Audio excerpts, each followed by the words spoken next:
Саламатсыздарбы, парламентаризм сабактары талкуусун баштайбыз. Жогорку кеңеш шаршемби күнү жаңы премьер-министрди шайлап өкмөттүн курамын бекитти. Ушул теманы талкуулоо үчүн депутат Тынчтык Шайназаров менен коомдук ишмер Жеңиш Молдохматовду студиябызга чакырдык. Кош келдиңиздер. Депутат мырза, сиздер кече Кыргызстандын көз карандысыздык тарыхындагы 29-чу өкмөт башчыны бийликке алып келдиңиздер. Жыл сайын бирден премьер-министрди алмаштыруу көп эмеспи? Жеке менин оюм бул туура эмес. Туруктуулук болуш керек. Бирок бул турмуш экен. Өткөн мурунку премьер-министр Темир Аргынбай Сариев өз каалоосу менен кетти. Бул эми турмуш экен, ошондуктан жаңы премьер шайланды. Бирок менин жеке оюм бул туура эмес, туруктуулук болуш керек. Ошол туруктуулукту сактап калыш үчүн парламенттагы бир кандайдыр жоопкерчилик алып аракет кылыш керекпи? Сөзсүз түрдө биринчиден көпчүлүк коалиция жоопкерчиликти алыш керек. Себеби көпчүлүк коалиция ошол өкмөттүн башчысын, өкмөттүн курамын бекитет, программасын, структурасын. Албетте өкмөт менен тең биргеликте жоопкерчиликти дагы сезе турган болуш керек да. Мына ушул сыяктуу эле суроо сизге. Элдин жашоо турмушун жакшыртууга түздөн түз тиешелүү орган бул өкмөт. Ал эми ошол өкмөттү туруктуу сактап калыш үчүн эмне кылыш керек? Негизи урматтуу Ибраим мырза, сиз көтөргөн маселе бул өтө оорчундуу. Анан бул жалпы калайык журтту ойго батырган маселе болуп атат. Бирок ушуга байланыштуу мен бир жакшы жагдайдан баштагым келип атат да. Мына кечээ жаңы премьер-министр шайланган соң биринчи жолу парламенттин төрагасы өз ыктыяры менен тынчтык жолу менен ордун бошотуп берди. Бул өтө жакшы көрүнүш. Жана ылайым ушу Кыргыз мамлекетинин ар бир бийлик бутактарында ушундай бир өз ыктыяры менен тынчтык жолу менен шайлоо жолу менен алмаштырсын деп тилеймин. Мына депутаттык корпуста өзгөчө пикирин билдирди. Ал эми премьер-министрдин бат-баттан алмаштыруусун жалпылап алып көрөлү, сиздин сурооңузга байланыштуу. Мен экиге бөлүп карайм да. Бул оң жана терс жагы деп. Жакшы жагы анык, чыныгы парламенттик башкаруу системасы орногон мамлекеттерде премьер-министр анын кабинетти тез-тез алмаштырат. Жана бул көрүнүш мында кооптуу деп бааланбайт. Анткени мамлекетти башкаруу бул парламентке ыйгарылган. Ал эми ушул башкаруу системасынын иштеп турушу мына сиз айткандай парламенттин көзөмөлүндө жана анын милдеттемеси болуп табылган. Мына ушуга байланыштуу мына биз парламенттик башкаруу, анык парламенттик башкаруу өтөбүз дегенден кийин эң биринчи жоопкерчилик бул жогорку кеңеште болуш керек. Мына ушул системага өтүшүбүз керек деген нерсе. Мына президент деле атабады өзүнүн сөзүндө. Чыныгы парламенттик башкаруу өтүш керек деген ушул да. Терс жактары кандай? Эл менен түздөн түз иштеп, анын жашоосу менен бир маселелерди чагылдырып турган бул өкмөт. Өкмөттүн бат-бат алмаштыруусунун жаман жактары мен оорчундулардын үчөөнү атап берейин. Биринчи, инвестициялык климатка таасир этет. Экинчи, бул мамлекеттин тыш жактагы аброюна таасир этиши мүмкүн. Мына кечөө ЕАЭС мамлекетинин премьер-министрлери жолукту, Сариев барган жок. Эртең мына Сооронбай Шарипович барат, кайра таанышуу, кайра жакындоо деген маселелер көтөрүлө берет да. Үчүнчү, бул сөзсүз түрдө мына айдап себүү мезгили келип калды. Дыйкандарга, элге жалпысынан бир таасирин тийгизиши мүмкүн. Жалпылап айтканда, карапайым калкка мындай өтө деле кооптуу деп карабашыбыз керек. Себеби бул парламенттик башкаруу системасында премьер-министрлердин келип кетиши бул мыйзам ченемдүү көрүнүш. Бирок ушуга алып келиш үчүн жогорку кеңеш эрктүү бир чечим кабыл алыш керек. Бул конституцияга өзгөрүүлөр кириш керек. Бирок ошол парламенттик башкаруу Кыргызстанга келгенге чейин эле, мыйзамдык түрдө келгенге чейин эле премьер-министрлер жыл сайын алмашып турат эле. Анан кийин мына 2011 жылдан кийинки экинчи, үчүнчү премьер-министр алмашып атат, туурабы? Андан да көбүрөөк премьер-министрлер алмашып атат. Ошол 2011 жылга чейинки система менен азыркы соңку премьер-министрлердин алмашуусунда эмне айырмачылыктар бар? Айырма абдан чоң. Бул асман менен жердей деп алсак болот. Себеби Акаев, Бакиев доорунда бул накты авторитардык президенттик башкаруу болгон. Ал жерде бир гана адам мамлекеттин жалпы тагдырын чечип турган. 2010-до баш мыйзамды кабыл алганда биз бардык мамлекеттин тагдырын жана башкаруу системасын жогорку кеңешке ыйгарып бердик. Так эле сиз айткандай, бүгүн өкмөттүн иштешине жооптуу жогорку кеңеш болуш керек. Канчалык премьер алмашпасын, система баягы калыптанып туруктуу иштеши керек. Жанагы мен айткан өнүгүп аткан жана парламенттик башкаруу системасы орногон мамлекеттерде система иштей берет. Бул жерге кайсы премьер-министр келет, кайсы министр келет, айырмасы жок, жана жөнөкөй жарандар билбейт аны. Бул системанын иштешине жалпы парламент жооптуу болуш керек. Мына ушундай анык башкарууга өткөнүбүз бул учурдун талабы деп ойлойм да. Депутат мырза, мындан мурдагы премьер-министрди Темир Сариевди 2 жолу абдан көпчүлүк добуш менен дээрлик бир добуштан колдоп бердиңиздер. Анын программаларын колдодуңуздар, анын талапкерлигин колдодуңуздар. Анан ал мына мынтип кызматтан кетти, туурабы? Жаңы премьер-министр келди. Мурда дагы мына Жеңиш мырза айткандай, президенттер ошол премьерлерди алып келчү, алып кетчү. Азыр дагы мына парламент бир нече премьер-министрди алмаштырып атат, бат-бат алмаштырып атат.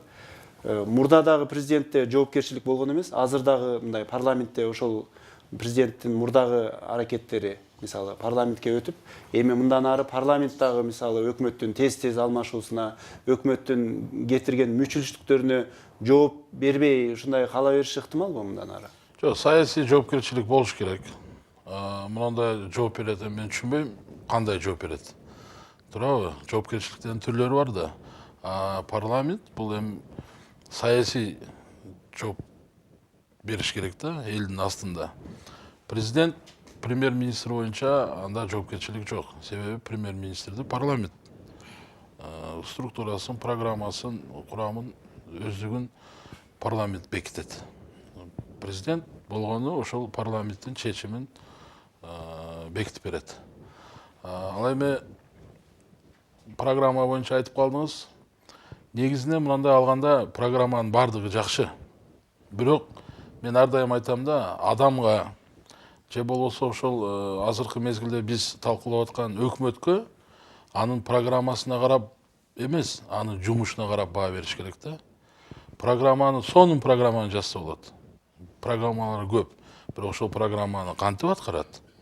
Канчалык деңгээлде так аткарат, таза аткарат? Бул маселе да. Мен жанагы жоопкерчилик тууралуу суроо бергеним, мисалы ушул башкаруучу коалиция бир өкмөт жетекчисин алып келди. Ал өзүнүн ага берилген тапшырмаларын аткара албай калды. Экинчисин алып келди. Ал да аткара албай калды дейли. Анда башкаруучу коалиция тараш керекпи? Же бир кандайдыр бир ошол бир саясий кадамдар болуш керекпи?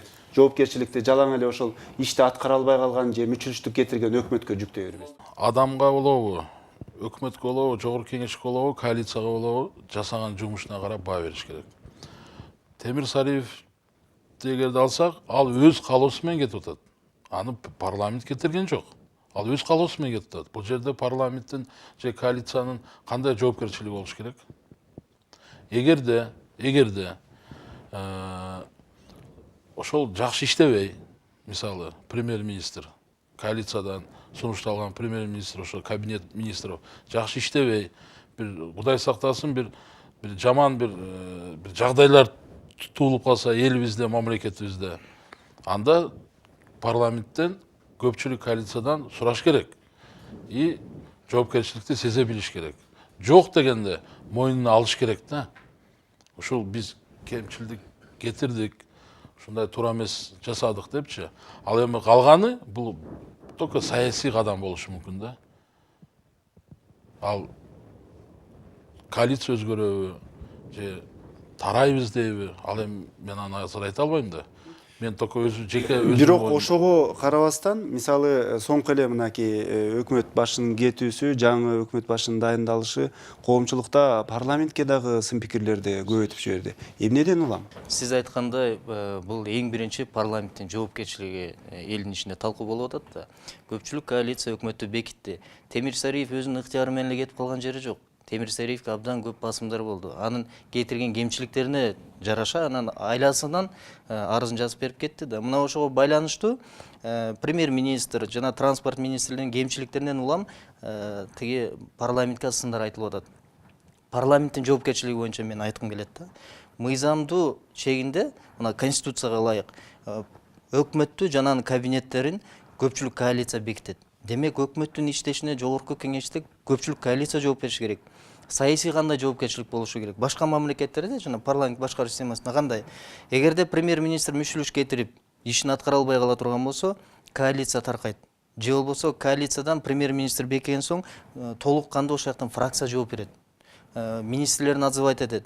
А бизде андай болбой атат да. Бизде премьер-министрлер алмашат, коалиция кала берет, парламент эч кандай жооп бербей атат да. Мына ушундай маселе бар. Мен ошон үчүн дагы бир кайталайм.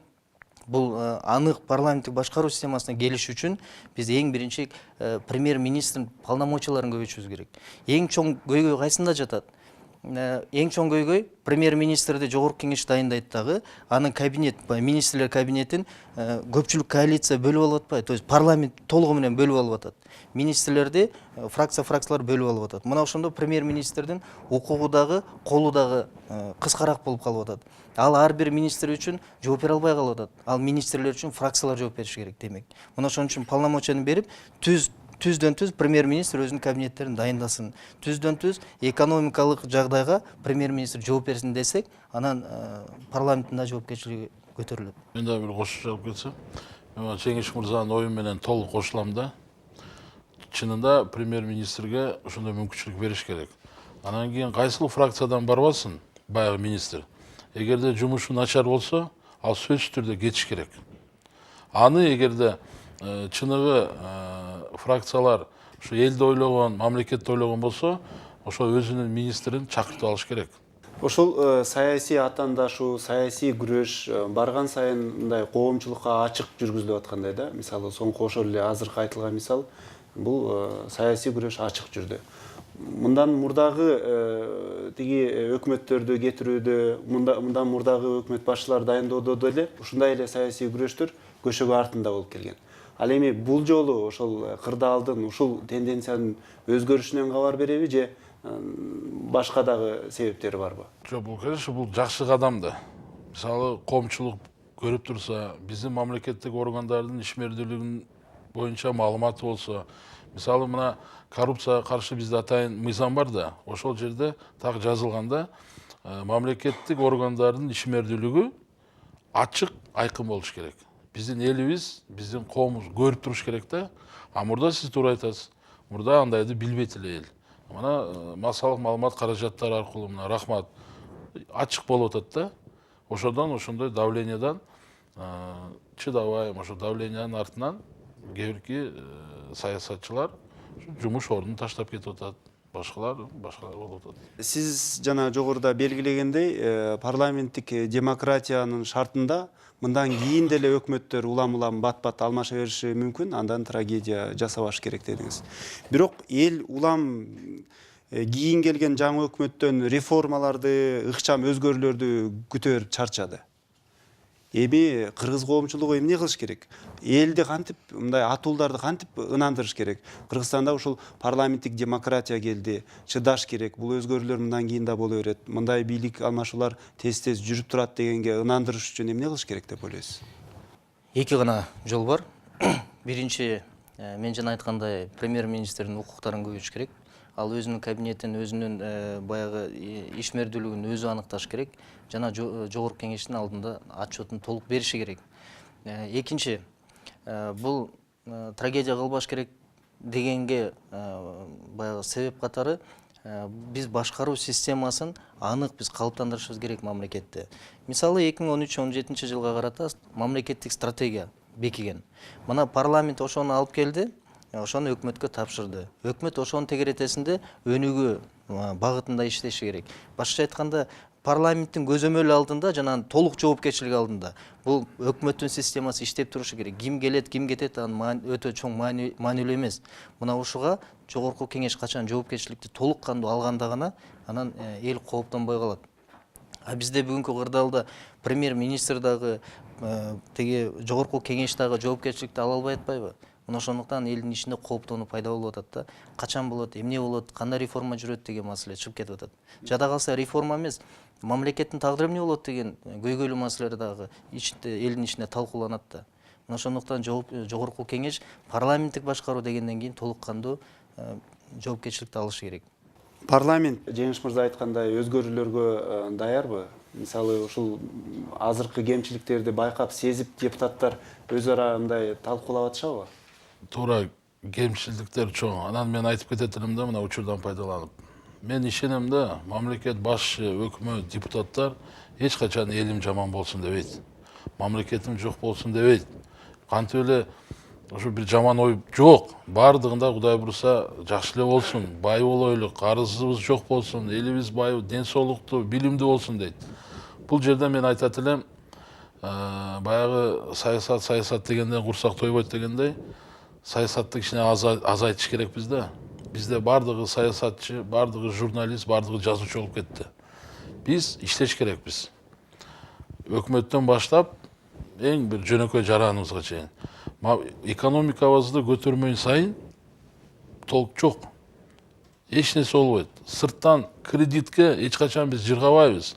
Сырттан бир да мамлекет Кыргызстан өнүксүн, Кыргызстан бай болсун дебейт. Бардыгы суктанып турат биздин жерлерибизге, биздин суубузгачы. Ошондуктан мен мына учурдан пайдаланып бардыгын чакырат элем да, бир патриоттук сезимди күчөтүш керекпиз. Огутуш керекпиз. Өзүбүздөн башташ керекпиз бардыгыбызчы. Анан кийин реформа, анан мондай, андай, аны менен болбойт. Токтотуп сөздүчү бир иштеш керек да, бир элементарно, хотя бы ошол киши өзүнүн кичинекей бир жери болсо ошо жерин иштетип бирдеме өндүрүп, бир продукция, бир айыл чарба продукциясын жасап бирдеме жасай баштасак оңолобуз деген менде ишенич бар да. Бирок депутат мырза, мына ушул жерден бир суроо пайда болот да. Мисалы, иштеш керек, бардыгыбыз эле иштеш керек деген көптөн бери эле айтылып келатат.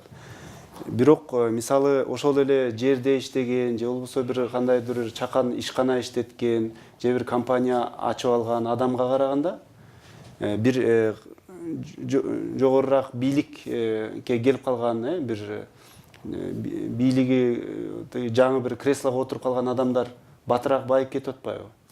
Мына ушул тенденцияны жоготуш үчүн эмне кылыш керек? Мисалы, кызматка келип туруп, мисалы байыбастан эмгек кылып, бизнес кылып, ишкердүүлүк менен байыган, ошол тарабына өтүш үчүн бир чара көрүш керек. Эң туура мамлекеттик кызматта иштеп байыган, ал мыйзамсыз байыган деп мен эсептейм. Ага юридикалык баа бериш керек анын кыймыл аракетине. Бирок мен айтканым бул жалпысынан, негизинен бир аракет кылайлык деген эле ой. Анан кийин эми бирөөнү бул мондай, бул мындай деп турсак туура эмес да. Ар бир адам Кудайдын астында, мыйзамдын астында ал өзү жооп берет. Бирөө үчүн жооп бербейт. Ошондуктан эми бизде мамлекетпиз, мамлекеттик символдорубуз бар. Ким эгерде мыйзамсыз кыймыл аракеттер жасаса, ал жооп берет. Бүгүнбү, эртеңби жооп берет. Мына ушул мамлекеттик кызматкерлердин өзүнүн кызмат абалынан пайдаланып байлык топтоп алышына каршы өнөктүк башталган, коррупцияга каршы өнөктүк 2010-2011 жылдан бери келатат. Бирок көп мындай натыйжа бергени азырынча айтылып элек, туурабы? Ал эми ушул система өзүнөн өзү мындай таза эмес кадрлардан арылтуу абалына келиш үчүн кандай кадамдар керек деп ойлойсуз? Абдан курч маселени көтөрдүңүз да. Биринчиден мен минтип айтат элем да, бул таза эмес кадрлар эмес, ушу кир болуп калган системаны тазалаш керек. Эгерде система бекем болсо, ал жерге канчалык деңгээлде кир кадр келбесин, ал уурдай албагандай шарт түзүшүбүз керек. Мисалы, Европада, мен жөнөкөй мисал айтып берейин. Польшада ошол эле депутат болгонго эч ким ашыкпайт, жөнөкөй жарандар. Мамлекеттик кызматкер болгондон качышат. Эмнеге? Анткени ал жерде жумуш көп, эртеден кечке кызмат кыласың, айлык акыңды гана аласың, артыкчылык каралбайт. Биздикиндей жанагы автоунаалар, жеңилдиктер берилбейт. Мына ошондо ал чыныгы мамлекеттик кызматкер деп аталат да, а бизде кандай? Бизде тетири. Мына ошондуктан мен айтам, бул жерде туура эмес кадрлар эмес, туура системаны орнотушубуз керек. Уурдай албагандай системаны орнотушубуз керек. Анын бир гана жолу бар. Жогорку бийлик бутагы менен элдин ортосунда баягы түз карамага катышты контактты жоюш үчүн электрондукка өткөрүшүбүз керек, онлайн. Мисалы, ошол эле тендерлер, мына Минтрансты өткөрүлүп аткан тендерлерди элди көрүп тургандай түз электрондоштуруп койсок, андан эч ким уурдай албайт. Акча колго тийбейт, эч ким мындай барып сүйлөшө албайт, баарлаша албайт деген маселеде айта берсе көп маселе. Анан эл боюнча маселе кылбадыкпы? Муну да жакшы көтөрдүңүз. Элдин иштешине эң биринчи бийлик бутактары шарт түзүп бериши керек. Шарт түзүп бериш үчүн ар бир бийлик бутагын өзүнүн милдеттерин так аткарып, жоопкерчиликти алышы керек. Мына ошондо гана өкмөтүбүз өкмөттөй, жогорку кеңеште иштейт. Мен айткым келет, жогорку кеңеште көпчүлүк коалиция түзүлгөндөн кийин алар элдин добушун алып келип атат да шайланып. Демек толук милдетти алып туруп, анан өкмөткө ишеним көргөзүп, өкмөттүн иштешине жооптуу болушу керек. Эгерде көпчүлүк коалиция шайлаган премьер-министр сиз айткандай мүшүлүштөрдү кетире турган болсо, коалиция кечирим сураш керек. Министрлер иштебей калса, аны отзывать этиши керек. Анан тийиштүү укуктук баалар берилип турушу керек. Бизде мына 29-чу премьер-министр болду. Бир министр жоопко тартылды. Бир иши боюнча. Бир министр жоопко тартылды. Сиз айткандай баягы коррупция менен күрөш болуп атат. Анын жыйынтыгын биз көрсөк, 5 000 сом алган мугалимдер, 10 000 сом алган ГАИнин кызматкерлери гана жоопко тартылганын көрүп атабыз. Ооба, абдан жакшы күрөш башталды. Болуп көрбөгөндөй тарыхта болгон эмес. Депутаттар, министрлер баягы абакка кирип атпайбы? Бирок жетишсиз болуп атат. Эмнеден? Анткени коррупция менен күрөшүүдө жалгыз бир адам иштегендей да. Жалгыз бир адам иштегендей. Коррупция менен күрөшүүдө ал тапшырманы берет, ошо коррупцияга жол бербей турган сот системасына реформа болу элек, анан укук коргоо органдарында коррупция өзү болуп аткандан кийин коррупция менен карга карганын көзүн чукпайт дегендей болуп атат да. Парламенттик демократия, парламенттик башкаруунун өзү ушул түпкү маңызы ушунда болсо керек, туурабы? Мисалы жанагы таза эмес кадрларды, туура эмес иштерди, мүчүлүштөрдүн баардыгын өзүнөн өзү тазалай турган система бул, туурабы? Ошол система бизде азыр барбы? Мамлекет шарт түзүп бериш керек. Ошол иштегенге негизинен жашоогочу. Анан эми кадр боюнча жакшы кадрлар бар, бирок алардын мүмкүнчүлүгү жок. Алардын бир депутат же министр же партия лидери бир тууган эмес, же тааныш эмес, же ошол партияда эмес да. Азыр кээ бир учурларда мен эми толук деп айта албайм. Кээ бир учурларда мен байкагандай, бул биздин партияга иштеген, ошондуктан аны биз колдош керекпиз деген сөз бар да. Бул туура эмес да. Эгерде ал бир, мен кечирим сурайм, бир келесо болсо, эмне үчүн ал бир мамлекеттик кызматка барып, ошол жерге барып коллективди кыйнаш керек, элди кыйнаш керек. И жада калса өзүн кыйнаш керек. Жакшы болуп атат. Ошо бул жеке менин оюм. Ошону менен биргеликте жакшы балдар бар, грамотный. Ошол жумушту бир участканы берсең жакшы иштеп берем деген, аларда мүмкүнчүлүк жок. Бул деген мындай тең кээ бир учурда тең каралбай атат да. Бирок ушул системаны оңдош, мисалы, жогорку кеңештин милдети да, туурабы? Туура, азыр система да мен система бул жакшы. Бир күндө бүт нерсе жакшы болуп кетпейт. Биздин система жакшы. Эң негизинен баягы кыргыз эли баягындай эркиндикти сүйгөн, бул эми демократиянын бир бутагы десем болот да. Ошондуктан Кудайым дагы бизге ушул демократияны берип, парламентаризмди берип атат. Мен ойлойм, биз оптимист болуш керекпиз. Бир кадам, эки кадам кылып барып Кудай буйрса жакшы болот деген мен ойдомун да. Мен бир кошумчам бар да. Эми биз баардыгын жамандай бергенде болбойт. Мен ушу парламентаризмдин жакшы жагын айткым келет да. Анан биздин бараткан багытыбыздын туура экенин мен баса белгилегим келет. 2010-жылы парламент башкаруу системасын өттүк. Мунун жакшы жагы жана эң башында сөз кылбадыңызбы? Акаев Бакиев учурундагы авторитардык режимден айырмасы баардык нерселер элге ачык айтылып атат. Ошол эле премьер-министрдин кеткендегиси, министрлердин мүчүлүштөрү мурун көчөк артында калып калчу да. Мына ушул нерсени жогорку кеңештин эң биринчи милдети жакшы бир түздөп, оңдоп, кемчиликтерин жоюу менен калыптандырып кое турган болсо, башкаруу системасы оңоло турган болсо, эртең ким премьер-министр болот, ким министр болот, ага эл кооптонуп калбайт. Мына бунун жакшы жагдайлары ушундай. Ана мен ойлойм, мен тилегим, Кудайым буйрса дагы конституция өзгөртүүлөр киргизилип, премьер-министрдин укуктары көбөйтүлүп, жогорку кеңеш жоопкерчилиги күчөтүлө турган болсо, бардыгы жакшы болот. Биз туура нукта баратабыз, ушуну гана кое бербешибиз керек. Маегиңиздерге чоң рахмат. Ушуну менен парламентаризм сабактары талкуубузду соңуна чыгарабыз. Саламатта калыңыздар.